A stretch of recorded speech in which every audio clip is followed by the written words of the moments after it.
Welcome back to the Taught Not Told podcast. I have a super fun, unique, exciting episode here for you. So my friend Gabe over here, he wanted to do something different. He actually wanted to ask me some questions, and I was super excited to do this. And so we're going to kind of shoot some questions back and forth and ultimately bring you some value from a coach's perspective. So that being said, if you can take a moment to follow our podcast on Spotify, it would mean the world to me. And that being said, let's dive right in. All right. So I just finished the podcast with Tyler here, Tyler Stutter of the TNT podcast. Stutter. You know what? It's actually fair now that we do that because he mispronounced my last name. I swear. This guy was like Zapata? Zapata. Yeah. All right. So now we're even. I swear. I thought it was hilarious. Stutter. No, it's but all good. Stutter. Okay, yeah. Stutter. I'm sorry. No, but we just finished the podcast. He asked me some questions. They were really good questions. So now I just wanted to ask Tyler here. I want to first introduce him and then ask him a question. So Tyler, tell everyone a little bit about yourself and your background. Yeah. To put it shortly, I played sports most of my life. I played soccer at a high level. I played semi-pro for a year. I played in college for 2 years. And after running for miles and miles and miles, and as soon as I stopped, I finally started putting on muscle because I wasn't running it all off my body. And once I figured out that, I could start to change who I was as a person through health and fitness, I reinvented myself. I found who I am, what I love. I completely changed my confidence. I came out of my shell in that moment. And what I realized is it was like the most empowering thing ever was to have complete control over my health and fitness. And I began my mission to help other people experience that same drive, that same growth in their own lives. And so because of how much fitness impacted me, I wanted to have that same impact on other people. And since then, I've been doing this about 6 years. I've helped over 500 people completely transform their lives through health and fitness. I now have a team that works under me, and I train people across the nation. So it's been the most amazing journey I could have ever asked for. That's awesome. That's awesome, man. So I would have to ask you then, what is the number one misconception that most people have when just starting out with their weight loss journey? That's a fantastic question. I think the biggest misconception people have is that they need to know everything to get started. I think most people delay the first step like years.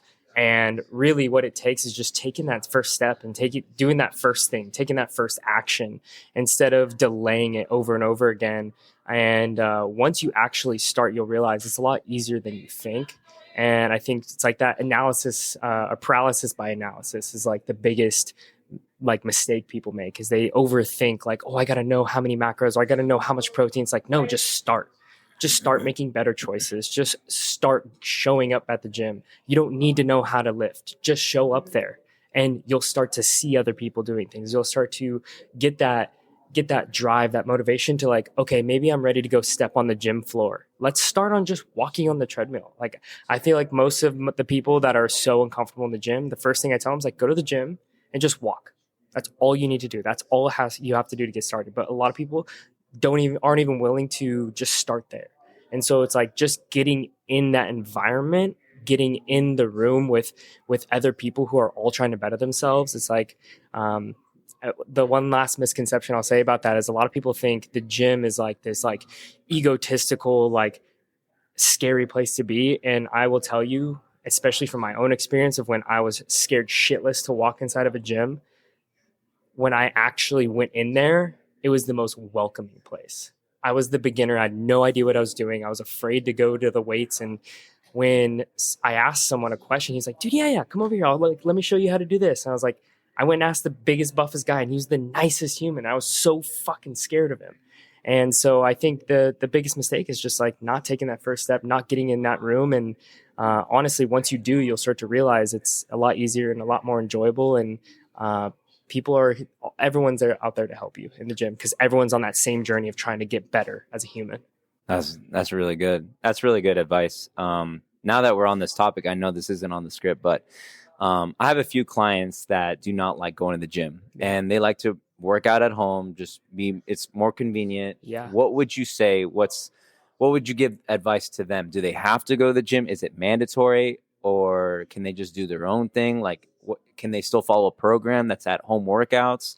Can they do other things other than lifting weights? What would you say? Yeah, dude, that is a fantastic question. I'll break this down and I'll give you like 2 or 3 different answers to this because my favorite answer is it depends. And I think it really just depends on what that person truly wants to accomplish.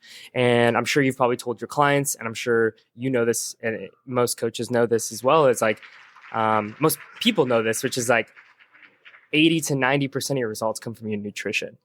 And like if you can really take care of your health nutritionally, a lot of the physical aspects will take care of themselves. Now, you can't just sit on your ass all day and expect to look and feel a certain way. You have to move. So movement for you can look like going on hour-long walks, 30-minute walks every day.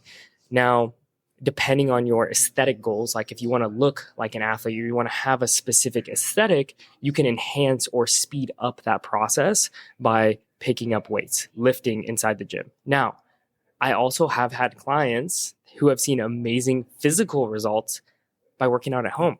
Body weight movement is extremely underrated. I mean, I know some branches of the military don't even do weight training. They do body weight. It's like all calisthenics. And like, I'm sure you could Google someone that's like a professional calisthenics guy and with just body weight, you can build an amazing physique at home. You could use bands and see amazing results.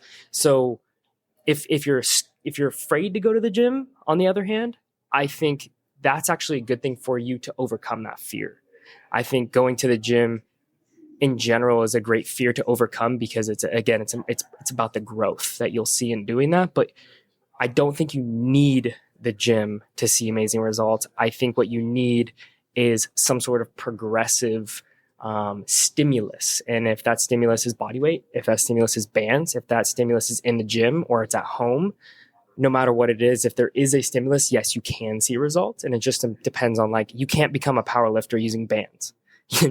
So like when I wanted to compete powerlifting, I had to use barbells. But if I just wanted to like look good, feel good, and it wasn't me being super jacked or anything, it was like I could absolutely see amazing results and build a great physique working out at home. Mm-hmm. So I just really think the last point on that, I think I mentioned already, but it's like if you do want to accelerate that as much as possible, if you want to enhance that as much as possible, I believe personally that going to the gym is the best and fastest way to do so, but you absolutely do not need the gym. I love this a lot. So now that we're going with this, I'm going to keep asking you a few more questions because this is good. What do you think is the number one mistake people are making right now? Like as they're trying to improve their overall health, like for longevity, they're just trying to like, hey, I don't want to be fat. I don't want to risk diabetes. I just want to be feeling good. I don't want to be fat. I just want to be in good shape. That's a great question. The first thing that came to mind was the word restriction. I think when you come from a place of restriction, immediately I begin thinking about like, if you don't enjoy it, you won't do it. If you hate it, if you are stopping yourself from enjoying the things that also extremely matter in life and holding yourself back from those experiences, you are going to restrict your results. You're going to restrict your happiness. And there's no point in looking or feeling a certain way if you're not happy. And so when I think of this, it really comes down to like, what is your dream life, or what is your life? What do you want it to look like? Do you want to tell your friends I can't go there because there's going to be too many treats and I'm going to be pressured to eat that? Or do you want to see results while still being able to like go to social events with family and friends, or going to your kids or your grandma's birthday party? Do you want to be able to go out with your friends and go see a movie? Do you want to be able to go to a holiday dinner with your family, not feel peer pressure to have that piece of pie or that cookie? I think restriction is the enemy. I genuinely think that you should be able to enjoy the foods that you love while seeing amazing results.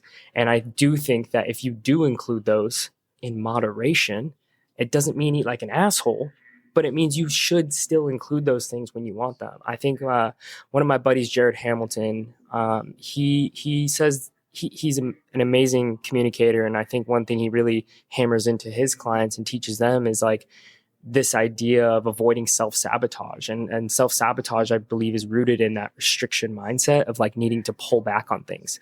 But when it comes to being able to sustain results, you want to avoid self-sabotage and you want to be able to include those things. And so I think the best way to avoid those binging movements is not restricting. And when you do have a craving, you do have something that comes up and you're like, I really want that cookie. Like, go eat the fucking cookie. Like, eat the cookie when you want it.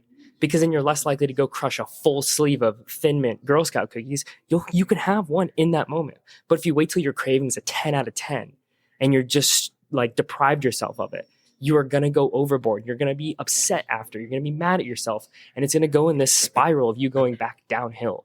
So I think to continue moving forward, when that craving's a 3 out of 10 or 2 out of 10 or 1 out of 10, go have the cookie. And when you're not restricting yourself, you're going to find you're going to be able to go much longer, much further in your journey. And it's going to be a much happier and more enjoyable life you create when you get there. That's amazing. That's really good. Tyler and I know this is not a professional question to ask, and because we know the science behind it, but I'm sure a lot of people, and I know a lot of probably your clients who just start out with you, want to know what is the fastest way to lose body fat in 30 days. Like, summer's coming up. It's April right now. I want to look good in my bikini. I want to look good. I want to look like I have a six pack. What is the fastest way? Tell me, number one, just one thing. Like, what do I got to do to accelerate my progress? Cut your arm off. It's the fastest way to lose 30 pounds. Cut your arm off. People are going to be happy with that answer. Realistic. I mean, if you want to be realistic, the fastest way to lose that 20, 30 pounds is cut your freaking leg or your arm off. And like, cool. Like, there you go. But let me be honest. If you want to go fast, it's also the fastest way to gain that weight back and then some. So I always tell people when they ask me this, and I'm going to be very honest, I don't like this question because of the fact that it's unrealistic for most people. And so what I explain to people is like, okay, we have two options. At this point in time, you have two options. We can get there as quickly as possible with a 98% chance that you gain it back and more weight after. Or you take your time, you do it the right way. Sure, this summer, you might be unhappy. But what if I tell you for the next 15 summers of your life, you can go on the beach in your bikini or your swimsuit, be extremely confident, extremely happy, and maybe find the love of your life on that beach? Or maybe be super comfortable actually taking your shirt off when you go to your kid's pool party. Wouldn't that be more worth it to you to be able to experience those things and be confident in your own skin for the rest of your life? Or is it just this one summer that really matters? I would highly encourage you to really think about that and understand that I think 15 to 20 more summers is much more valuable than this one summer. And I think that when you put it in that perspective, I could care less how much you lose in 30 days. I care about you building the foundation for lifelong success. And I'm sorry if that answer frustrates you. It doesn't frustrate me. I already told you, it's not, you and I both know it's not a professional question to ask, but people ask all the time, like, what's the fastest route to get there? But no, I totally agree with Tyler on that. Totally agree with it, because it is all a journey, and it's supposed to be a journey because no one gets it done so quickly. And if they get it done quickly, they did some things that are not sustainable, or they did 100%. They took some things that, but regardless, it's just, it's not sustainable. But I totally agree with Tyler on that. All right, man. I'm going to end it with this question. You've known me for how long? 2.5 years now. I came in October 2022. Or we took a class together. We met in school. Yeah, we met in school probably during COVID. So it was 21, 22, 2021, 2020, 2021. Yeah, 2021. Yeah. Dang. Yeah, that's crazy. Okay, it's like 3 years now? Yeah. Almost, or 2.5, 3 years? That's crazy. So what was your first impression of me, and what do you think of me now? That's a great question. I already have a feeling what he's going to say. You know, when Gabe first came to the gym, my first impression was like, he's the quiet kid. Very quiet, very to himself, but also very focused. Like, no matter what skill he had as a coach, I could tell he gave a fuck. He genuinely cared. And that's why I have a respect for Gabe, is because no matter how incorrect, or what I thought about what I saw specifically in the gym, what I did know is that he genuinely cares about his people. He genuinely cares about his clients. I could see the conversations he had, how engaged he was in those conversations, the eye contact, and like that is inspiring in a way, man. And I think that there are too many coaches in the industry that are there for a paycheck, that are there to con them with their ways to results, and to, you know, restrict their clients' food so they can just give them instant results, and so they can post their transformation on social media. It's like I never saw that with Gabe, and I could tell that you were in it for the long run. Like, you are passionate about helping people, and I think more recently I've started to realize more and more how growth minded you are, and I think that in order to really go places in business, but also in life and on your fitness journey, for anyone really, it's like you have to be growth minded. You have to be open to change, open to feedback. And I don't believe I knew you well enough to know that's how you were. So it's easy to make assumptions, but I did see your passion. I did see your focus and intention, which was to help other people through and through. And I think that's what matters most as a coach. So I respected that. I appreciate that. Appreciate that very much. I was going to say something, but I was just like, man, I don't want to look like the dick here. Because I was going to be like, oh, my first impression of you. Please when I first saw you, first of all, I knew you stood out just because we took a course together, and this was during COVID. And so we were doing a Zoom call. And so not just him and I, but it was just in a group class. And I saw this guy, just, you know, he looked like, to me, first impression, you know, just like this meathead, like this guy thinks he's the shit. And that was just really my insecurity. And I saw that he was working out of a gym. I just knew his name. And then when I went to go apply to Self-Made in Orange, I saw this guy and I was like, oh shit, this guy. But not this guy. Yeah, again. This guy. And so, but I already knew right then and there, like, this guy stood out for sure. And me, who I am, as my personality is, I'm very competitive. I don't usually show it. Like, people might not see it like on the outside, but on the inside, I'm very competitive. And so in the very beginning, I always wanted to just be the best in the gym. And that's why I was the quiet kid. And, but he's an observer. You're an observer. I'm an observer for That's sure. That's what I was looking for. 100%. I'm definitely an observer. And so over time, I knew Tyler was definitely someone that stood out amongst the crowd. And I've always didn't know exactly what he was doing, but I just knew he was getting mentorship. And I knew that, if I have to be the best, I got to do what the best are doing.